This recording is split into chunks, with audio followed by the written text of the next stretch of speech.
I was about to say, where are you? The living room. Oh, you recording? Yep.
Good evening. Welcome to the Charlotte Post Black Lives Matter today's webinar. My name is Linda Johnson. Along with me, I have Nichelle Spears, and will be the host this evening. I would like to introduce you to our team. Gerald Johnson, he is the president of the Post Foundation. Robert Johnson, program chair. Anthony Chatwick, technical director. And Tiffany Capers, our moderator for the evening. Welcome to Black Lives Matter, Charlotte.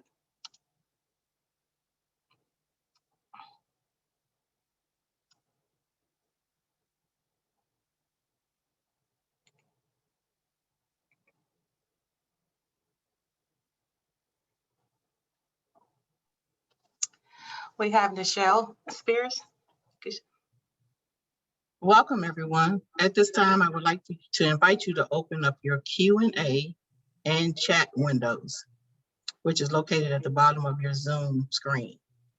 A diagram is being displayed for you.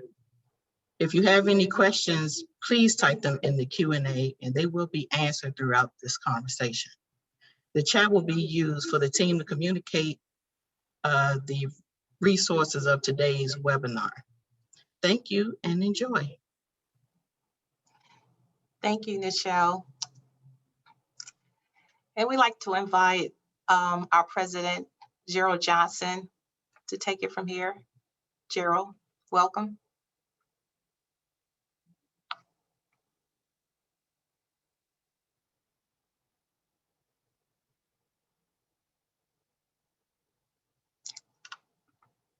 Gerald, you on mute? Yes, I realize that now. Thank you. Okay.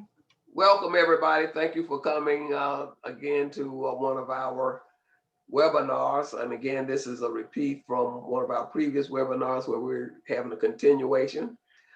But I'm here to tell you more about the Charlotte Post Foundation, and I will be brief. Plus, I have an allergy attack, so I can't stay for so long. But the foundation is strictly about education. And we're talking about education in three categories. Corrective education, where we have an after-school program at Walter G. Byers Elementary School, where in effect, we're teaching children that are struggling with literacy and are performing below grade level. We're trying to get them back to grade level. And we've had a pretty good rate on getting children that are behind grade level or below grade level to grade level. Our community education program is our Black Lives Matter Charlotte. That's the program you are in tonight. That program brings community together to have conversations around issues and concerns impacting the Black community negatively. And Finally, we have the continuing education where we have a top senior program that gives out scholarships to high-performing African-American seniors in the public school system. That's pretty much what we do as an organization. And the community education piece is basically what we're here tonight for. And all of our webinars are free of charge. And we're doing this out of the goodness of our heart, but we still need help as we go forward with this. And so any donation you can provide or any sponsorship you can provide will be greatly appreciated. Tonight's event is sponsored by Ally Bank. Unfortunately, Natalie Brown, who's director of corporate citizenship at Ally, would be here to talk about this, but she had a problem, family problem that she had to attend to. So basically I'm filling in for her. Bad fill in, but I'll do my best. Ally has been around, has been a sponsor of all of our community events for this year, and we appreciate their support, and we will continue as long as we can get support from sponsors like Ally. Having said all of that, that's pretty much all I have to say. I will turn the program over now to our moderator. There she is, Tiffany Capers. Take it away. Thank you, Gerald, and thank you to everyone who is joining us this evening for this conversation. And thank you to Ally Bank for being a part of this work and this effort by being a sponsor. And we'd also like to thank Reverend Dr. Benjamin Boswell for being with us this evening. He was with us. We had this conversation a couple of months ago, and he is back by popular demand. And we are so happy that he could join us to continue this conversation around what does it mean to be white? And I should say that when the Charlotte Post Foundation decided to have this conversation, we got some questions and some pushback from Black people, basically saying, we don't want to know about what white people think. And I can imagine Reverend Benjamin probably had some pushback from his congregation saying, we don't want to talk about what it means to be white. So we find ourselves here today, sort of two sides of the same coin, wrestling with issues that have persisted in our country for centuries. And I think unless we have honest conversation, honest dialogue, we won't be able to move forward. Conversation can lead to understanding and hopefully lead to change. So Linda, I don't know if we're going to share my screen tonight. If not, we can go ahead and launch into the conversation with Dr. Boswell. Sure, you can share your screen. Share your screen. You should be able to share it now. Alrighty.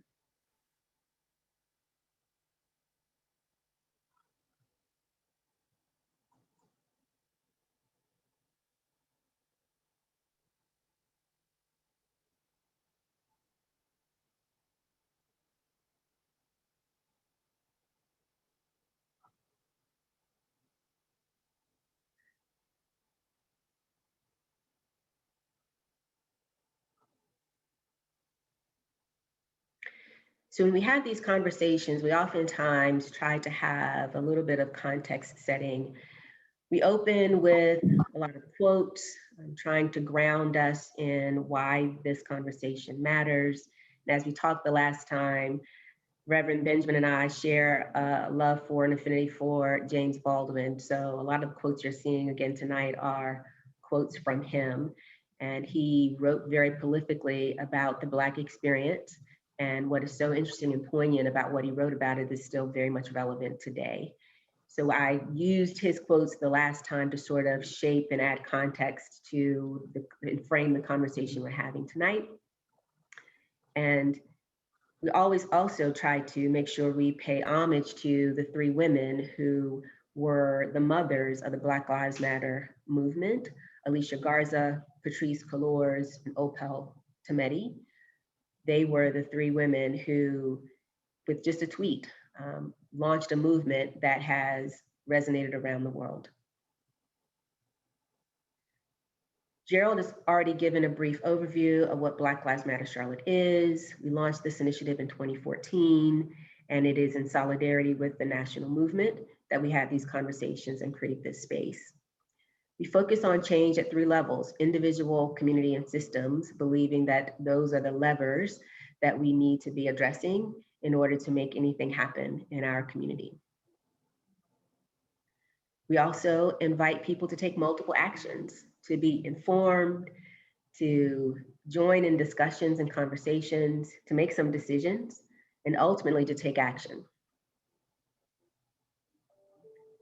Now, despite this declaration by Senator Tim Scott last night that America is not a racist country, I still think there's room for us to have conversation because, as James Baldwin said, I can't believe what you say because I see what you do.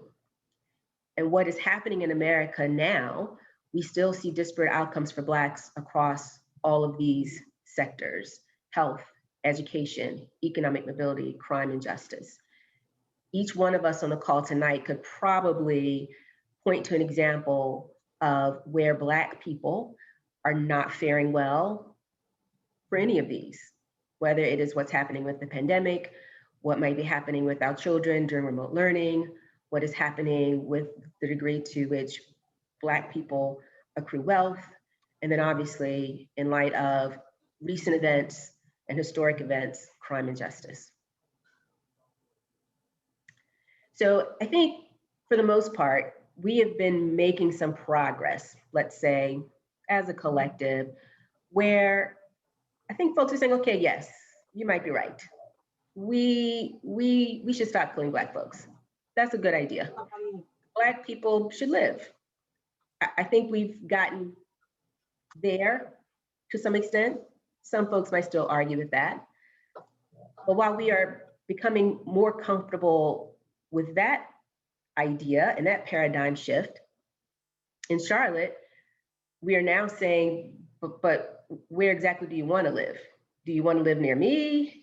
Do you want to live in South Charlotte? Do you want to live in Beatty's Ford Road area, Biddleville, Myers Park, Valentine? We want you to live, but where you live is a whole other question.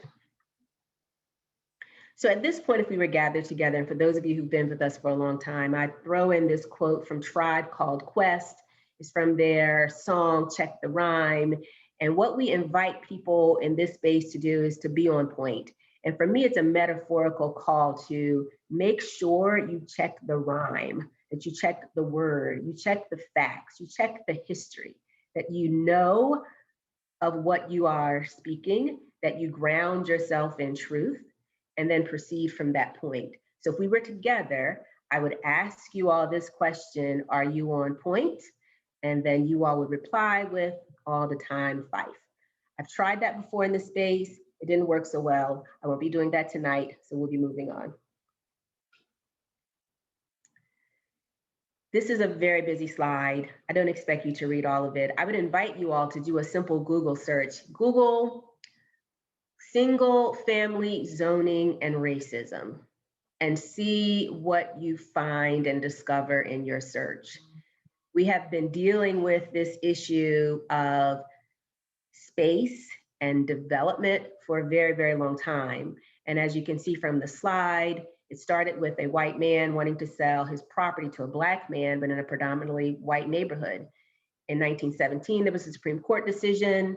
And ever since then, there have been mechanisms in place whereby certain people, people of color, Black people, have been systematically marginalized. So back on the previous slide, when we talked about all the areas and ways we need to address racism, we talk about systems because oftentimes people can say, well, I'm not racist, I'm not doing anything, but oftentimes it's the systems, it's the policies, it's the laws, it's the ordinances that perpetuate the racism we experience.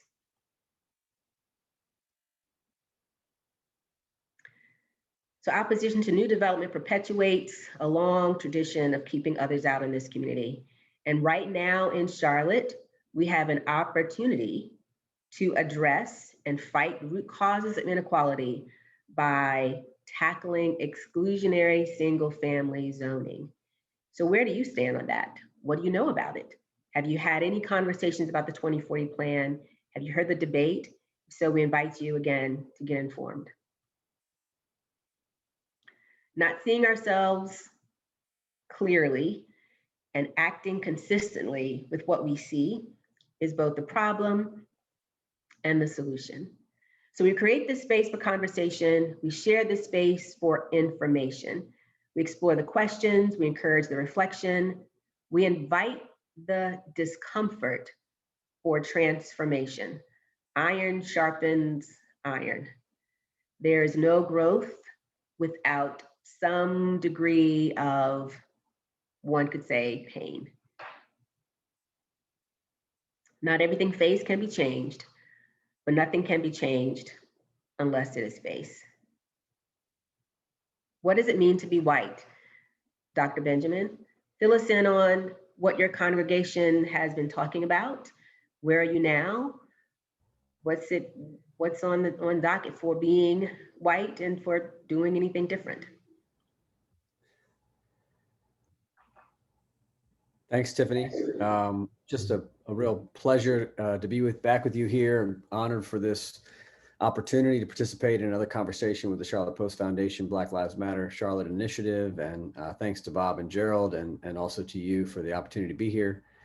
I want to get right into what we're doing, but I feel like first I kind of want to take a moment to acknowledge. I was thinking today a lot about what has happened and transpired in America since the last time we were together.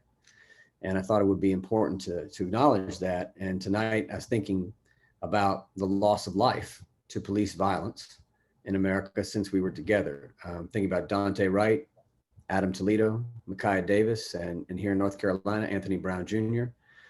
I looked up some statistics today, and there have been 62 Black people killed by police since I was here in January, and over 100 total people of color killed by police since I was here with you in January. So, while we celebrate tonight the accountability that was provided in the verdict for the murder of George Floyd, police killings of people of color continue to be an epidemic in America that white people don't want to deal with, don't want to face, don't want to look at, don't want to change. And I think that is the beginning of sort of a conversation about what does it mean to be white, because the first sort of aspect of whiteness is denial, just an incredible denial. So out of our mutual love of Baldwin, I have brought another Baldwin quote tonight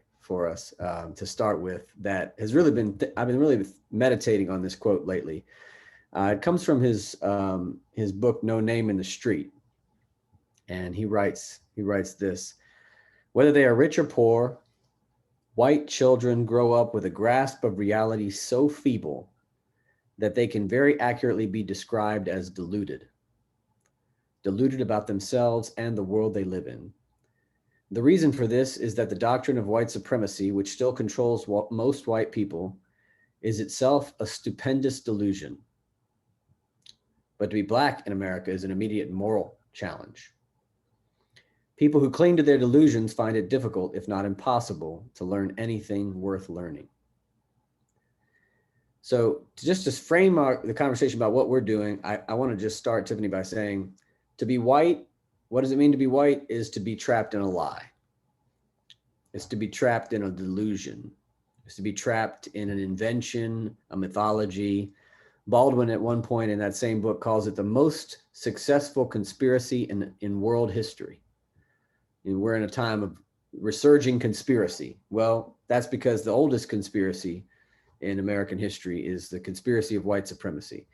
And so white people are still trapped in that lie, trapped in it. And when you think about what does it mean to be white? Well, what does it mean to have every aspect of one's identity based entirely on a lie? What does it mean to be trapped completely in a delusion? That is what it means to be white.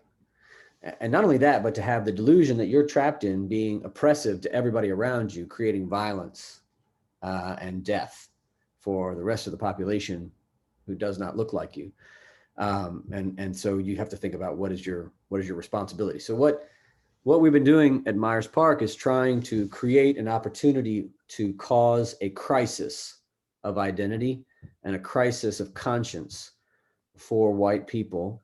And the way we're doing that is sort of following a model that happened for me. I was very frustrated a few years ago about the fact that congregations I was leading on racial justice were not making any progress. They were not going anywhere. And these were predominantly white liberal congregations. And in their liberalism, they thought they had been there and done that in civil rights and many other places. And but they had succumbed to a colorblind racism over the course of the 80s and 90s, imagining that we were living in the 2000s in a post-racial society with the election of a Black president, and a lot of their muscle strength on what it means to be anti-racist had atrophied.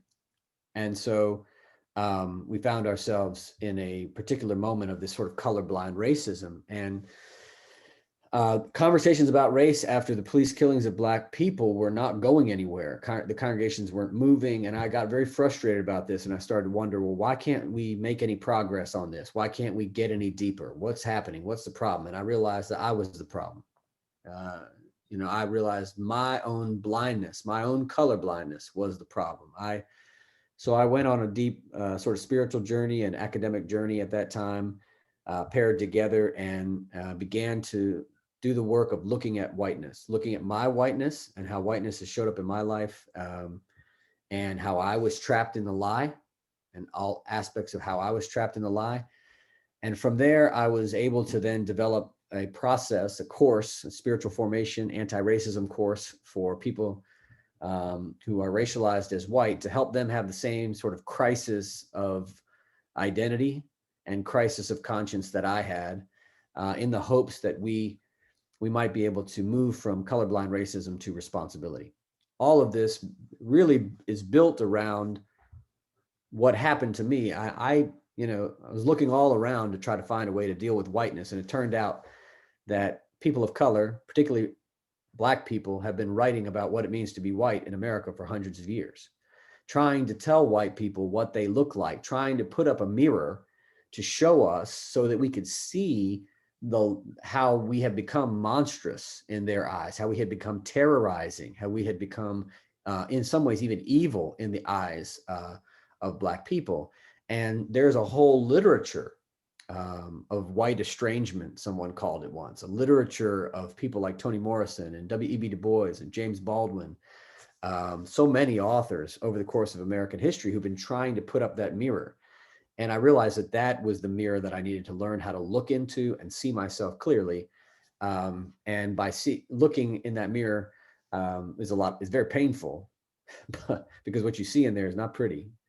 But learning to build the muscle strength to keep looking and to keep learning and to keep listening to the voices and the pictures Black people and people of color have putting up of white people, so that there may be some opportunity for change, for transformation, for me to be able to better understand the lie that I'm trapped in, as Baldwin puts it.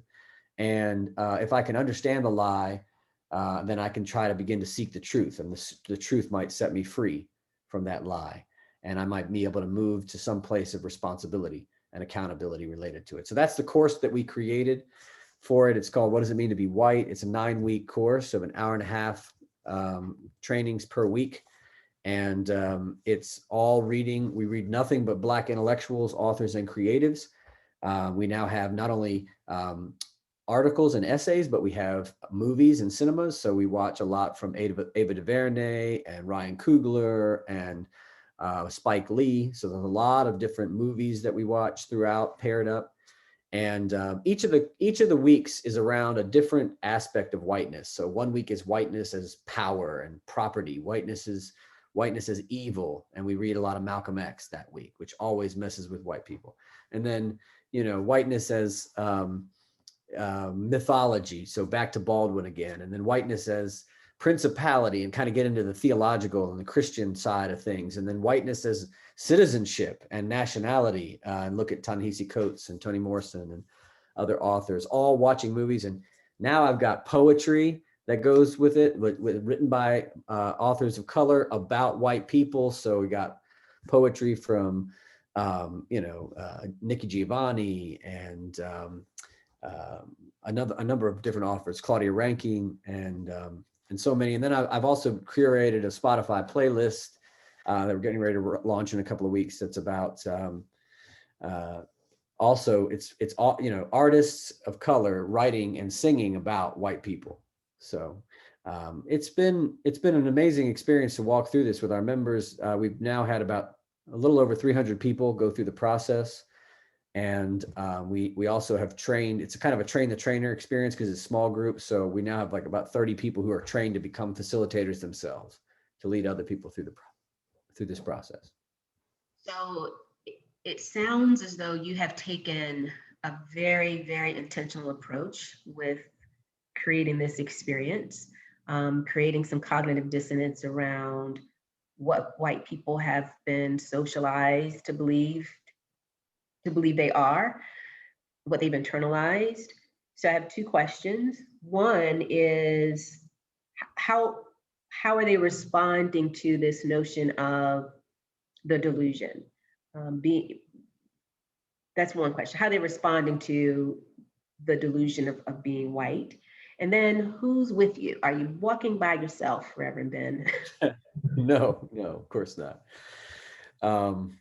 Well, let me deal with the second question, and then I'll go back to the first. The second question, we have a person. First of all, I didn't turn to Black intellectuals and creatives of my own accord. I was led there by people of color telling me, have you read this? Have you read that? Here's where you need to do your work. Did you do this? So I have really good accountability with Black pastors and leaders in our city, fellow clergy folks, friends, as well as an accountability partner who helps hold our entire process accountable, Dr. Lucretia Berry, who works at Brownicity, who is a brilliant PhD scholar in pedagogy, and we meet with her every month for accountability for all the facilitators. And if you become a facilitator, it's required that you meet with her on a regular basis. So we are not in this alone. There are a lot of people who are in this process with us as we walk this journey. So that's the first thing. And we need more. We need more people to come alongside us and to help us, because there are a lot of white people deluded. There's a whole lot of them, and it's not something that any one person can handle alone. How do white people react to being told that they're trapped in a lie? Whew. Shock, resistance. They want to go back into denial. Some people get really sad and embarrassed, and almost to the point of feeling paralyzed by their sadness and their grief over it. There's a lot of grief. People feel betrayal. It's sort of like when you realize in college that your parents or your history teacher told you the wrong thing about Native Americans, and then you come to college and you find out a different story. There's this feeling of betrayal that occurs a lot. There's a sense of betrayal. But I think it's also an identity crisis. White people have invested their identity in whiteness, in what whiteness does for them, and in what whiteness means for America. And so often they find every aspect of their existence challenged, because every aspect has been tied to whiteness in some capacity. So, I think there's a lot of resistance, but there's also a lot of crisis, grief, emotions. Sometimes I even hear people say that they feel disgusted by themselves. So along those, not the lines of the disgust, but in terms of people wanting to be in those spaces where they are challenged, maybe even feeling some conviction, if you will. We have some questions in the chat around sort of the process. Is the course open to anyone? Can you take it virtually? How do you become trainers? Could you talk through some of the logistics? And then there's some other questions we could tackle in Q&A as well. Absolutely. So right now the training is for anybody who would like to go through it. And they can sign up on our website, myersparkbaptistchurch.org, and you'll find the link to go ahead and sign up. And we're building classes of 8 to 10 people every month. And starting again, we have 30 facilitators or training folks. So we're doing it as best we can as we go along. Anybody can take the course. Right now, we're still offering the course for free, as we have been for over a year now at this point. And so there are a lot of opportunities for folks, and we would love for anybody to come and join. You really have to go through we require that folks go through the 9-week course before they can become facilitators. So if you, even if you've done a lot of other anti-racist training, there are not that many anti-racist trainings for white people that focus a lot on whiteness. And so we really want everybody to go through this, to be a part of an accountability group, to go through it together, and then to be trained to become a facilitator after that. So yeah, it's not just, it's really for anybody who wants to go through it. Got it. And then we've had a question in the chat with regards to you clarifying what the delusion or the lie is. Well, yeah, that's a really important one. So the lie is that there is such a thing as white people, right? It's a lie. There's no such thing as white people, as Baldwin says.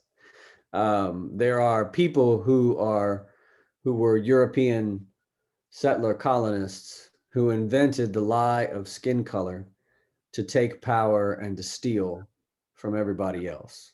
So race is a social construct, and so is whiteness. A lot of white people I find in our group, as we go through, one of the first things that we have to deconstruct is whether or not whiteness is something that God created people with. Did God create white people? And a lot of folks struggle with that because they think God just created them this way. But in fact, that's not true at all. There are no such thing as white people. My skin is like peach or reddish. There's no real white people. Even albinos are not really white, right? So it's a lie that we created. Color is a lie. It's a system. It's a caste system of power. So the first thing is to try to deconstruct the lie itself for what it is. But white people use that lie as a way to oppress people of color, particularly the enslaved, and to justify their enslavement of other people. And so, like, it's not an ethnicity. It's not something given to us by God. It's something we invented to take power and steal from others. So one of the questions in the chat is around what uniquely qualifies you to educate on anti-racism as a white man when BIPOC have been making these points for centuries. If white folks need a white person to connect to other whites, what does that say about us? And I'll offer before you answer the question, Reverend Benjamin, is that, again, a part of the reason we wanted to have this conversation, because I was curious, what do white people think about being white? Do white people realize they are white? Do they realize the power that they have that rests within their racial identity? I think so many white people believe, oh, it's because I'm educated. Oh, it's because I've worked hard. Oh, it's because of something outside of just the skin that they are in, when from my experience as a Black woman, my experience is very much tied to the skin that I am in. So in terms of this, your qualification, if you will, to educate on anti-racism as a white man, I think, for one, being white and having this heart for this mindset, this conflict of consciousness helps you do this. But could you address that question as well? Yeah, I think it's a really important question. And I want to approach this with some humility here, because I don't imagine that I know more than any BIPOC anti-racist instructor. So I don't want to put myself in that position, because I think that's unfair and would be wrong. Nothing really qualifies me for this except people told me to go do my work, and this came out of it. People of color, Black friends, colleagues, and others said, go do your work and go figure out what it means to do your work in your sphere of power and influence. And so I am a white person. So I do think I can figure out and try to figure out what it means to be white, and I should. That's part of my responsibility as a white person. However, what I've learned is that Black people and people of color know and understand white people better than we understand ourselves, because they had to for their own survival with the violence that white people have created. I'm doing this because I feel like I have to. I feel like I need to. It's my responsibility to do this work. And I also would sadly say that, yes, there are some white people who will not do it without it being led by other white people. And that's unfortunate. There's also some things that I can say that, because of the racial divide and because of whiteness being such a pathology of denial and abdication, that white people can hear from me, but can't hear yet from people of color. My goal is not for me to be the end all be all for people on race. That would be a shame. My goal is to open their eyes, which is why the entire curriculum is all people of color. This is not reading white people. This is not reading my own words. This is all turning people toward the sources that have already been written. All I'm really doing is using my power and position to turn people to the resources that changed my life, the resources that shook me up and created a crisis of identity and conscience, and to try to give people the opportunity to go look at those resources and to do that work themselves. There are a couple of questions. I'm going to try to weave together some of them because they're related in terms of integrating your worship service by affirmatively seeking to build integrated experiences and communion in the community. Like, what does your Sunday morning at 11 o'clock look like, Reverend Ben?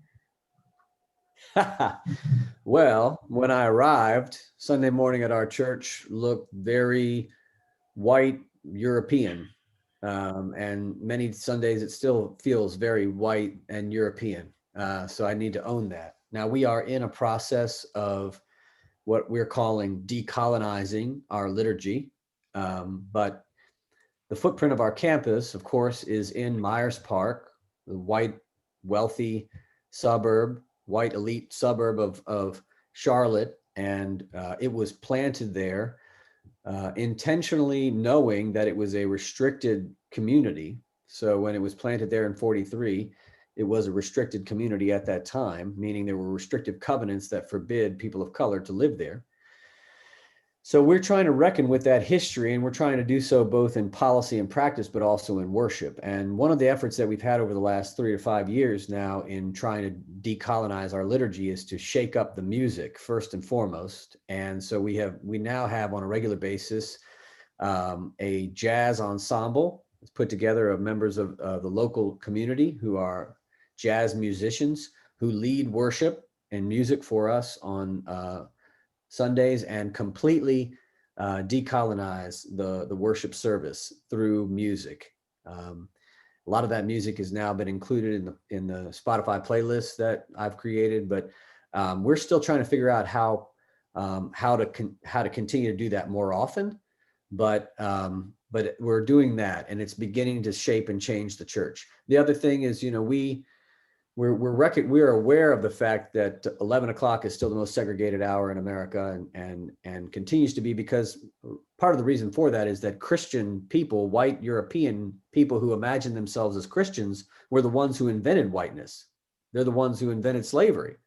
So white Christianity is deeply enmeshed and entangled with whiteness and systemic racism. So trying to disentangle those two is a part of what I try to do in preaching and what we try to do in faith formation.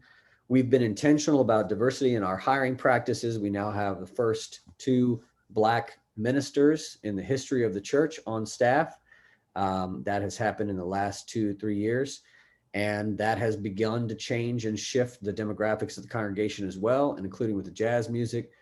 Our goal is not necessarily, though, to become an integrated church, although that would be wonderful. I would be totally thrilled by that. But I have no delusions, to use that word, that Black people would want to come worship at a white church when Black churches are some of the most important institutions Black people have ever created, and are deep bearers of cultural meaning. in the Black community. And so my job is not to try to lure Black people from the Black churches over to our church and thereby, hurt Black institutions. That doesn't seem like a good anti-racist practice. However, if people of color feel connected to what we're doing and the mission that we're having, we welcome with open arms, and we want to not only welcome, but fully empower them to help us to divest from whiteness. Can I jump in here right quick and just ask a quick question, Tiffany? What's the motivation? What I struggle with every time I hear this question is, if I'm white and I hold all the power and I can pretty much do what I want to do, what the heck is my motivation to change? I mean, I don't get what you can do to help people change their motivation to, and I guess the simplest way to put it is to give up that power. So how do you approach that? Well, this is even more challenging in Myers Park than it would be maybe, say, in Union County, because I can make a good argument for folks in Union County about how whiteness is hurting them. But you're right. In Myers Park, whiteness is helping those folks out, right? So in all the way around, they're getting benefits from it. I think this will go back to the question of the crisis of conscience. What I try to do in the process of the course is to help white people see how whiteness is hurting them, and not by hurting them in the fact that it's taking something like money from them or power or land, as it has from people of color throughout American history, but that it's stolen their humanity. And the way I describe that is that when you dehumanize someone else over and over again for 400 years, and your ancestors participate and you participate and you benefit from it, and the money that you receive and the land that you're on all comes from the dehumanization of Black people and people of color, you have lost your humanity. And we see the loss of humanity specifically in the pathology of denial and the inability to take responsibility. So, I appeal to the conscience, try to appeal to the conscience of white people to say, you thought this was all benefit, but you lost things here. You lost, first of all, you lost your Irishness, your Italianness, your Polishness, your Germanness, because all of that was subsumed into whiteness when you got here. You lost all of your ethnic identity. And then I say, and then you lost your humanity by participating in the dehumanization of other people. And don't you want to reclaim your humanity? Don't you want to be a person who cares about truth, equity, love, justice, and peace? Don't you want to reclaim what it means to be human? And I will say, to your point, Gerald, that doesn't appeal to everybody. Not everybody wants to be human. Not everybody wants to be human. They want to, they want to be either less than human or better than human. Nobody really wants to be just human, so it's hard. Sometimes white people still just can't get that. Sometimes I think all white people struggle with that because we are trapped in that lie. We're trapped in the delusion of whiteness, and we think of it as normal, and it's the dominant culture. It's just the way it is. We have no choice. And the other thing is, it's super painful. To your point, this work that I'm leading people through it requires incredible fortitude of soul to look at, to hear and listen carefully to what Malcolm X is saying, and not lose your mind as a white person when he's calling you a white devil over and over and over again. To try to hear the truth in that is very, very hard. So I have to find some self-interested aspect, some self-interest for white people. And to me, it's like, sometimes you appeal to their religion, sometimes you appeal to their humanity, but you do everything you can to show them how they have been harmed by it as well. Thank you. Jumping in and interrupting you, Ben, because probably along the same lines of what Gerald asked, I think being white has been much more beneficial than being human. So they're choosing whiteness over being human because why not? I haven't read Isabel Wilkinson's book around caste, but in that book, she really begins to sort of unravel this concept of why in the face of some of our most recent political conversations, people would vote not even in their own best interest, but they were voting because they identified with a certain policy or a certain position as being white, even though that position was not necessarily in their own favor. Yeah, my goodness. This is one of the things about whiteness that I think is very tragic for white people. If they were really willing to look at it, I think they would begin to see something. It's not only horrifying and inhumane and terrorizing what has been done to Black people, what we've done to our own selves, what we've done to our own people, which Baldwin points out over and over again, how fratricidal the whiteness is. Because so whiteness is invented first and foremost as an insurance policy for white landowners to protect their property and land from an uprising that might happen between poor whites and enslaved Blacks. In the early Jamestown colonies and other places. And so they use whiteness as the original wedge issue. Race is the wedge issue of all wedge issues, to divide poor people by skin color instead of economic solidarity. And this continues to play today. You know, Lyndon Johnson said, if you can convince the poorest white person that they're better than the richest Black person, they will let you steal their pocket. They will let you steal from them. And that has been the primary mode of conservative politics in America, but also liberal politics at times in America. And this wedge issue is constantly used to divide people from their economic interests. And the way that plays out now, which is so terrifying, is that poor white people who are desperate for healthcare in rural communities are literally voting out of racial solidarity with, you know, whether it be Donald Trump or whoever, who is projecting this image of whiteness, instead of voting for someone who will get them access to healthcare. So it used to be, right, you know, like that white people would kill for whiteness. White people killed for whiteness forever, and police are still killing for whiteness. But white people are also willing to die for whiteness. They're willing to sacrifice their lives and literally die to remain connected in solidarity to white aristocratic power.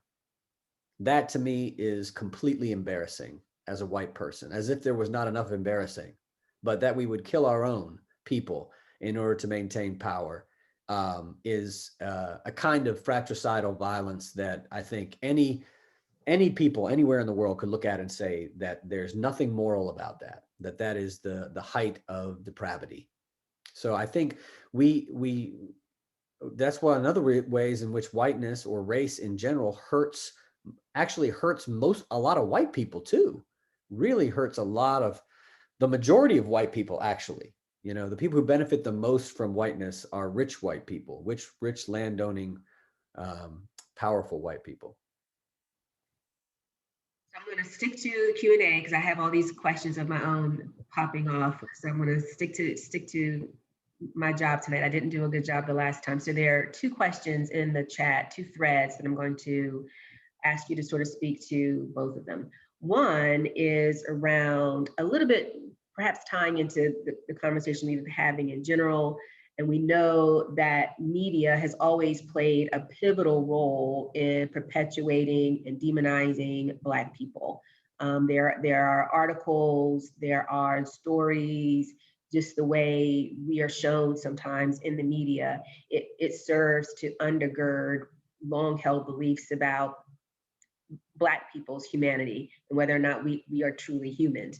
So I would love to hear your comments. There's a question in the chat around hearing any complaints about how the mass media's constant presentation of the race question is sort of serving to dehumanize Black people and perhaps, to your point, white people. The other path we're going to go down is around reparations and what your thoughts are on that.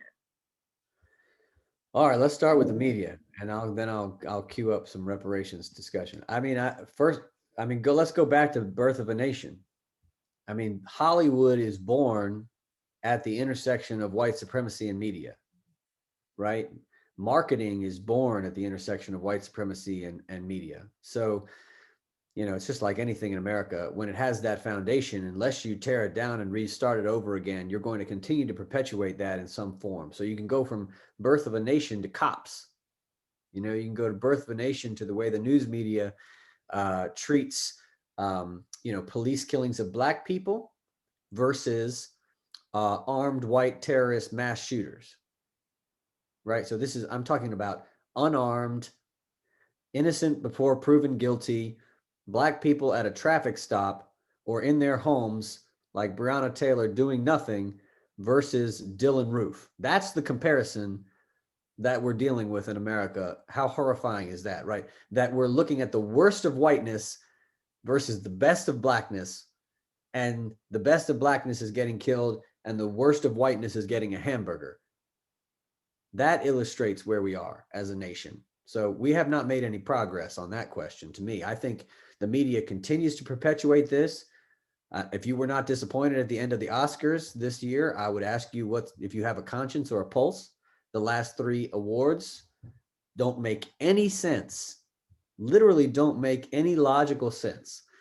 And that's an independent group. They're not even government funded, right? They don't have, you know, that's an independent group, right? Trying to make decisions about what is the best of media, the best of cinema, you know? So I think Grammys are another. We could go back to all the different Grammy snubs that have taken place. I think you can look at the media and whether it be the nightly news or the Oscars or Hollywood films, and there's simply just a continued perpetuation of whiteness and the valorization of whiteness, not just it's there and it's all neutral and Black films are fighting on even ground with white films or television or whatever, but it's just the valorization of whiteness. I'm thinking about that.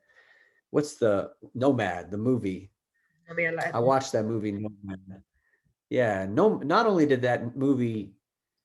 was that movie so white in its depiction of, you know, work refugees in the American economic system, but it didn't even deal with the capitalist problem related to Amazon and the economic issues related to, and it was just like, she's at an Amazon factory, she's working at an Amazon factory. So the political and social lens is absent even, because what is it really trying to do, right? It's almost another sympathy for white people, sympathy for poor white folks, sympathy for the white experience, and not can we make the world better for all of us, right? And so I think we've got a real problem with media.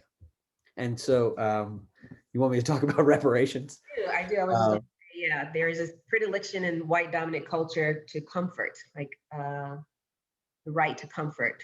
So, but yes, reparations, given again the conversation we're having in Charlotte now with the 2040 comprehensive plan, trying to dismantle, disrupt, change, if you will, the economic balance in these communities that were, and what we, if you, again, in terms of checking the rhyme, hopefully people really will Google single family zoning and racism, and you will see that many of the single family neighborhoods also were the neighborhoods that were redlined. And nobody would raise their hand and say, yes, we believe redlining should persist. But yet we're saying single family zoning. Those two things are very much conflated. So reparations, what are your thoughts about that? Required, absolutely required, necessary, as soon as possible. I think, you know, as a person of faith, but I think this should be true of all Americans, but as a person of faith, you can't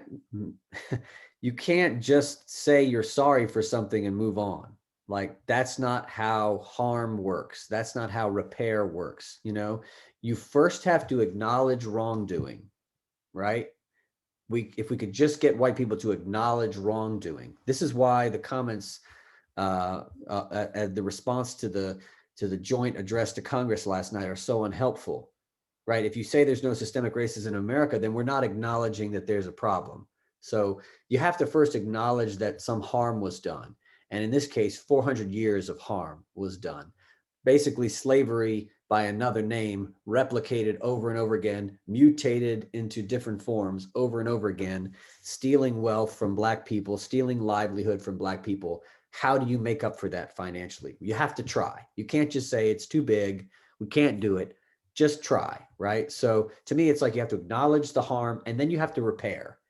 I think about many places throughout the Bible where it says both acknowledging the harm and then restore. Sometimes in the New Testament, it's 7 times what was defrauded.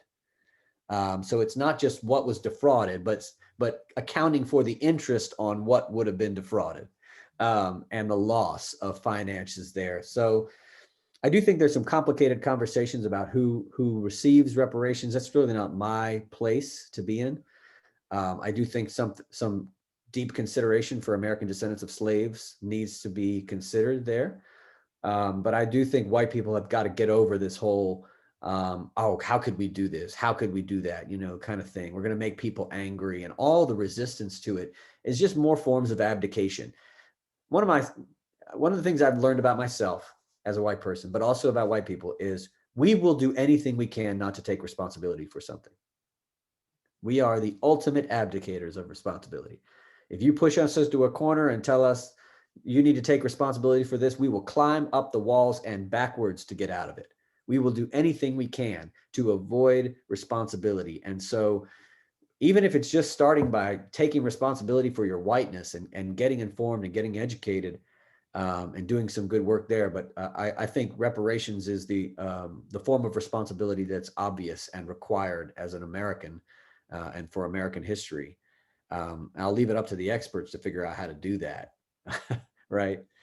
Well, they did it before. We're not the only racial ethnic group for which reparations has been a consideration. We figured it out for others. So it's Right. only when it's regarding Japanese Americans who were interned. I mean, think about what in Germany, the descendants of those who were in the Holocaust are, it's not only just for the people who were in, but the descendants of those, right? So it continues to go on through the generations because the loss is that grand, that big of a loss. So that's the kind of thing we got to be thinking through here in America.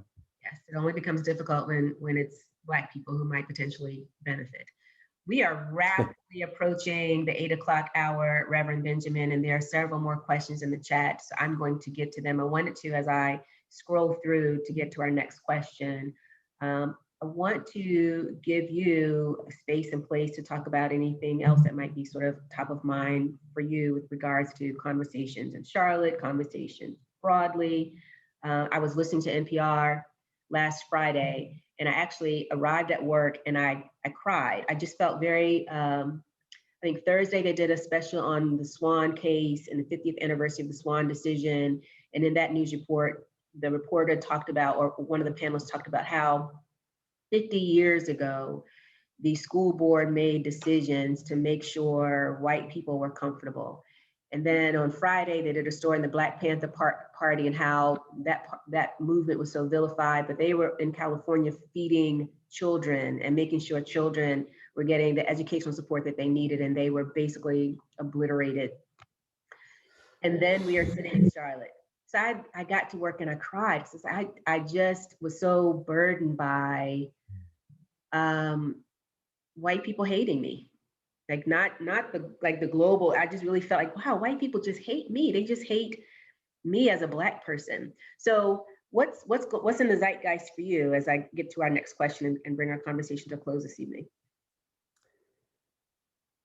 God, yeah. Well, it's heavy, but we live in a country right now where white feelings are more important than Black lives. And that can't be right. That's just so unbelievably wrong. White feelings are not more important than Black lives. So forget your feelings. This is a life and death question. And it's not about white people's feelings. And we got to get over that. And we got to stop worrying about how white people feel about reparations or whatever. We got to do what's right, regardless of how they feel. And I just think it's stunning how many white people prioritize their feelings over Black people's lives. And so I can see why Black people imagine white people hate them, because that's how they've shown it, right? Like Baldwin said, you show me by what you do, right? And I think about the Swan case. I think about the Swan case as a perfect example in its history of the return to colorblind racism. So, right, we have the most integrated public school system in America because of the Swan case and forced busing. We become a model for the entire country because of the work done by Black Americans in Charlotte and lawyers and citizens. And then in the 90s, a white father, William Capaccione, decides that because he can't get his white daughter into a magnet school, that he's going to sue the Charlotte-Mecklenburg School District for race, over race. It goes all the way to the Supreme Court, and because of one white father and a few others that come along the case, they overturn, right, Swan, saying what Swan tried to achieve has been accomplished. Isn't that the perfect distillation of colorblind racism? It's all done. We did it already. We fixed it all. We made laws. We allowed voting. We ended segregation. We did these things, and now all racism is gone. And so you don't have to bus people anymore. And what happens as a result of that white father's feelings about his daughter? All the students in the entire county are harmed because now Charlotte-Mecklenburg School is more segregated than it was before the Swan case. And so to me, that's a perfect example that you raise of how one white person can ruin the city for everybody and get away with it like it's no big deal. And, we've not had a trial where William Capaccione has had to talk about this decision. We have not had a truth and reconciliation process whereby white parents have had to deal with the consequences that their decisions have had for Black people and their lives and their children. The same time period that Capaccione was dealing with this with his child was when the Mecklenburg Opportunity Task Force the study of opportunity in Charlotte mirrors this return to segregated schools. And a lot of our problems are come all the way back down to white people's entitlement and power and not being willing to understand that their children's lives are not more important than Black people's lives. And so, to me, I want to leave you with this. I think the thing that I would say tonight to flip things on its head is that white people have to start thinking and living like Black people's lives are more important than their own, especially white people of faith. This is a basic Christian concept. Consider others better than yourself, Paul says. White people have to start living like Black people's lives are more important than their own. And that could change things. And then follow the movements that Black people have created for their own freedom. Don't get out in front. Don't try to take over. Just follow them.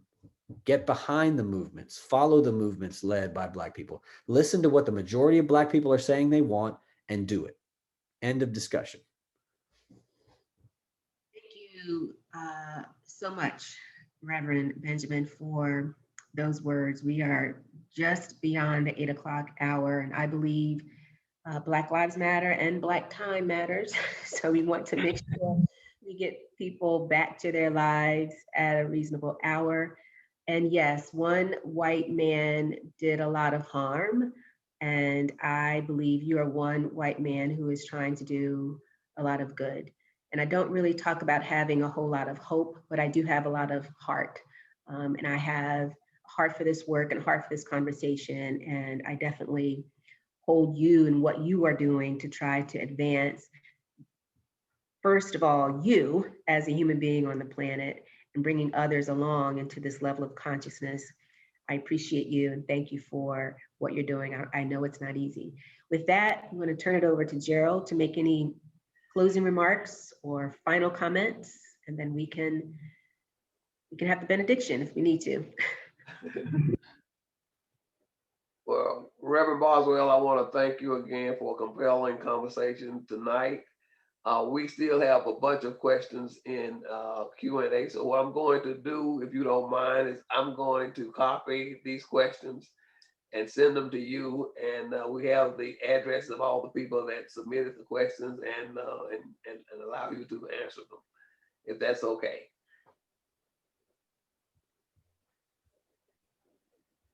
Is it okay? Great. Yeah, I'd be happy to do that. Yeah, sorry. We will do that. And with that being said, that's all we have for this evening. Thanks for your time, and thank all of you for coming. And there's still a lot of great questions in the Q&A, and we will see if we can get you some answers for those questions. thank you all for coming out. And we have another session coming up in July, I think it is, on homelessness and in Charlotte. And so please join us then. A lot of what we've heard tonight will roll right into that conversation. So again, thank all of you for attending and be blessed. Dr. Boswell, take care of yourself. Thank you. Hi, everyone. Shutting it down.